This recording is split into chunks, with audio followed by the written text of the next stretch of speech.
irari ugiye ahantu bakakuraba irari hari igihe ugati sha naragiye bandabira irari no gusubirayo sinzonasubirayo. Hari abantu bamaze gufata ingingo z'ahantu batazosubira kubera babaravye irari.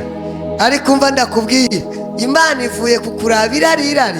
Dawidi yasenze isengesho, nagomba uyu munsi dusenga isengesho, Imana ireke kubiraba uko ibibonye, ariko tera haleluya, subira haleluya.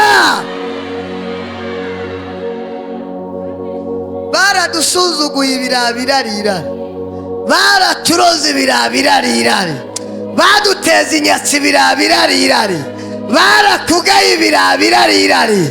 Ariko Imana yavuganye nanjye kino gitondo kigiye kuva mu gacerere, tera haleluya, igakora ibidasanzwe, igakora ibikomeye, ikaguha agaciro, tera haleluya.